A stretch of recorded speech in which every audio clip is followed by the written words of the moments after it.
Será que você está fazendo a captação do seu vocal da forma correta? Uma coisa que muitas pessoas não sabem, que a gravação de uma voz não é simplesmente você pegar o microfone e colocar na frente da pessoa e dar rec.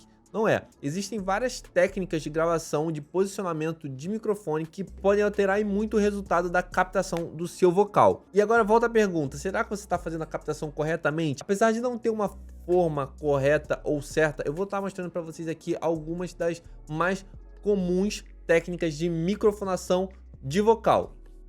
Vem comigo! É o King!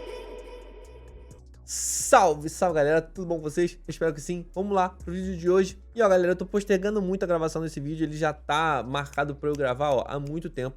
Porque eu tava querendo gravar com uma pessoa, mostrando pra vocês, mas devido à dificuldade de agenda das pessoas, enfim, tá complicado. E pra não deixar de fazer, eu vou fazer esse vídeo aqui com ilustrações, tá? Então vocês vão precisar testar, não vou conseguir mostrar para vocês o resultado das captações, mas eu vou mostrar, vai ficar bem ilustrativo e vocês testam aí, depois você diz os resultados aqui nos comentários e futuramente, quem sabe, se eu conseguir alinhar a agenda com algum MC, alguém que possa me ajudar nisso, eu trago uma parte 2 desse vídeo com o prático, beleza? Mas antes, você que vai de casa, deixa um like nesse vídeo aí, você sabe que o conteúdo é de qualidade. E se você é novo, se inscreve para não perder os próximos vídeos. Saem sempre 2 vídeos semanais com altíssima qualidade para você, beleza? Então, sem mais enrolações, porque senão o vídeo vai ficar grande, vamos pro vídeo. Galera, eu tô aqui com o meu bonequinho e esse microfone aqui, que ele vai servir para eu mostrar para vocês alguns tipos de captação bem comuns. Como eu falei, existem vários tipos de captação, porque a forma que você posiciona o seu microfone vai mudar e muito a voz, tá? Então vamos lá, vamos pro básico, que é aquele microfonezão assim, ó, aqui na frente, né, do MC. Logo aqui de cara a gente já tem uma coisa a considerar, que é a distância que esse microfone vai ficar da boca do MC ou do cantor, né, do vocalista. Qual é a distância correta? Bom, não tem certo e errado, como eu falei para vocês aqui, e sim diferente. Então, qual é a diferença da gente captar próximo e captar distante da boca do vocalista, tá? Galera, aqui a gente tem controle de dinâmica. Então, quando a gente bota o microfone bem pertinho do vocalista, o que que acontece? Aquela voz ela vai ficar com muita dinâmica. A dinâmica vocal do cara vai aparecer muito. Então, sempre quando ele falar algo com uma entonação um pouco maior ou uma entonação um pouco menor, vai ficar muito evidente. O microfone ele vai captar com muito mais força o que falar com mais intensidade e o que falar com menos intensidade, ele vai ficar essa discrepância, né? Essa diferença entre os volumes vai aparecer mais. Quando a gente tem o microfone mais distante, essa discrepância quase não existe, né? Então a voz ela tende a ficar com uma dinâmica um pouco mais controlada. Aí você me fala, bom, então vamos captar sempre longe, né? Porque a gente quer uma dinâmica controlada. Sim e não, né? Porque assim como tem pontos positivos, vão ter pontos negativos também da gente fazer a captação muito próximo e muito longe. Se a gente fizer a captação muito longe, apesar da gente resolver esse problema da dinâmica, o que que vai acontecer? A gente vai ter muita sala envolvida, né? Então, se você não tiver um espaço muito bem tratado, isso pode ser um problema gigantesco. Por quê? Porque aqui, nesse espaço aqui, ó, até a voz chegar no microfone, a onda sonora, ela já bateu, já refletiu, já foi para lá, já voltou, já bateu na parede. Então, vai ser uma voz com muita reflexão sonora, tá? Do ambiente. O ambiente ele vai influenciar muito esse tipo de microfonação. Então, qual é o ideal? Bom, se você não tem uma sala tratada, se a sua sala é zero tratada, muito ruim, você não tem espuma, não tem acústica, não tem nada, é uma sala que não tem nada.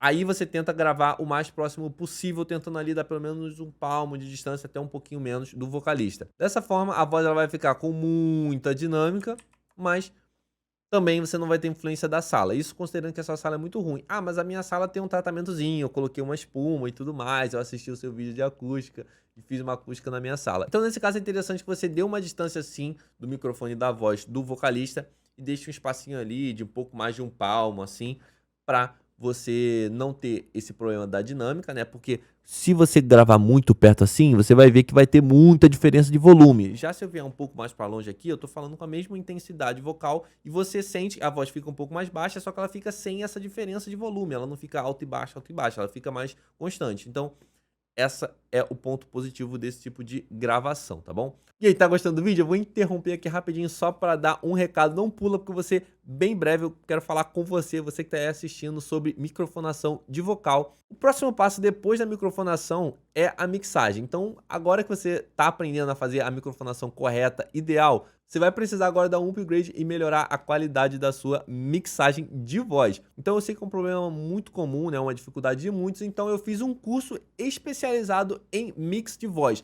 Dá uma olhada aqui na descrição, o nome do curso é Mixando Vocal Sem Segredos e eu mostro várias técnicas e o curso ele tá sendo atualizado. Vão ter vídeos novos e se eu fosse você eu aproveitava agora que ele tá com o preço antigo e talvez ele tenha uma reformulação no valor depois que chegar nas novas aulas, tá bom? Então, vamos continuar com o vídeo. Aí agora, vamos para esse carinha aqui de baixo para mostrar que, fora essa parte da captação da distância, a gente tem o posicionamento, né, para baixo, para cima ou direcionado na boca. O que é comum a gente direcionar para a boca, né, deixar bem próximo da boca assim do vocalista. Mas nem sempre isso é bom, traz coisas boas, né? Porque às vezes isso pode trazer coisas ruins, que é, por exemplo, uma sibilância. Então, se você grava diretamente, né, com o microfone apontado para a boca da pessoa, o bônus, né, a coisa boa é que você tem uma inteligibilidade melhor do que está sendo dito, né? A dicção ela fica melhor, mas com isso vem o ônus, né?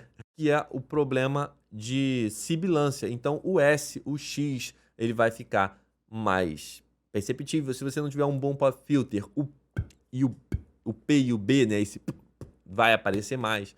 Então, isso é um problema. Isso vai variar de voz para voz, tá, galera? Então, por isso que eu tô te mostrando cada tipo aqui. Porque, por exemplo, às vezes o tipo de captação vai funcionar para uma pessoa e se vier uma outra pessoa com timbre de voz diferente, não vai funcionar. Eu já gravei pessoas que tinham a voz muito brilhante, então o S e o X apareciam muito, então era impossível fazer uma captação direta assim na pessoa. Independente da distância aqui, o S aparecia demais. Então, a gente tira esse microfone direcionado para a boca, tá? Então, nesse caso, você pode colocar um pouco para o lado, assim, ó. Você grava um pouco com ele um pouco de lado. Você pode até apontar a cápsula para a boca, né? Mas não deixa diretamente na fonte de saída, assim, ó, direto. Não, bota um pouquinho para o lado.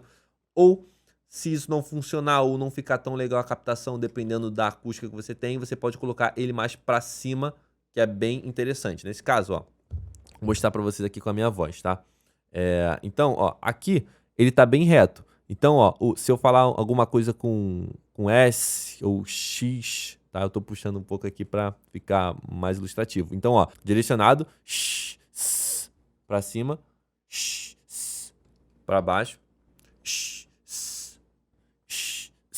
entendeu? Então, esse tipo de sibilância aparece mais quando tá direcionado. Eu não sei se deu para perceber, né? Porque essa voz ela tá sendo processada em tempo real, então ela tem equalização e compressão. Talvez não dê para perceber tanto, mas eu acho que vai dar para vocês entenderem. Então, é possível sim a gente mudar esse ângulo aqui, tá? Colocar um pouco mais para cima, inclinado assim pro vocalista, ou para baixo e assim, né? De forma que ele não fique assim, ele fique assim, apontado para a boca.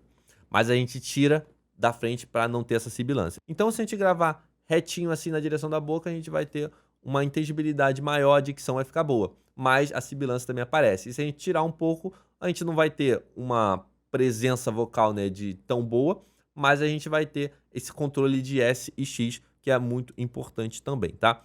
E galera, como bônus, existem alguns tipos, caso você tenha dois microfones, né, eu vou mostrar para vocês alguns tipos de captação dupla, que é a gente captar com um microfone em cima e outro embaixo, assim, ó, tá? Os dois apontados para a fonte sonora. Se tiver dois microfones e puder testar, esse tipo de captação é muito bom, fica muito legal. A mixagem é um pouco difícil, mas fica da hora pra caramba. Ou a captação lateral, tá? A gente pode fazer a captação dessa forma, um do lado do outro, ou um em cima do outro. E assim vocês vão ter texturas diferentes. Lembrando que eu não recomendo que você faça isso com o mesmo microfone, tá? Tem que ser microfone de marcas diferentes. Por quê? Porque senão você pode acabar ocasionando problemas de cancelamento de fase, tá? Então não utilize o mesmo microfone, utilize microfones com captações e tons diferentes para ficar mais interessante. Às vezes você tem um microfone mais brilhoso, outro microfone menos brilhoso. Às vezes você tem um microfone dinâmico, outro microfone condensador. Então isso vai te ajudar a ter uma variedade maior na hora que você for mixar essa voz, captar com 2 microfones, tá bom? E as regras que eu acabei de explicar para vocês de distante, de cima para baixo ou de um lado para o outro, eles vão se aplicar também quando você estiver com 2. Você pode criar diferentes texturas, né? Utilizar, por exemplo, um microfone próximo e um pouco mais assim, ó, um pouco mais inclinado, e o outro um pouco mais longe, tá? Aí esse aqui pode ser um dinâmico e esse aqui pode ser um condensador. Aí você vai ter uma textura muito boa. Esse aqui vai ter um pouco mais de sala, mas se você tiver um mínimo tratamento na sua sala, vai ficar interessante. Já vai ser uma voz, ela vai vir um pouco molhada de reverb. Não vai ser uma voz tão seca, sabe? E isso é interessante porque você acaba criando um padrão para os seus vocais e tudo mais. Então, testa aí e me fala nos comentários o que você achou desses tipos de microfonação, qual que você gosta mais, se você já testou com 2 microfones, ou se você grava um pouco mais de lado, ou de cima, ou de baixo, ou se você grava bem perto ou longe, diz aí nos comentários pra galera saber e ter uma opinião de fora também de outras pessoas, tá bom? Então é isso, galera, espero que vocês tenham gostado do vídeo, até a próxima e fui!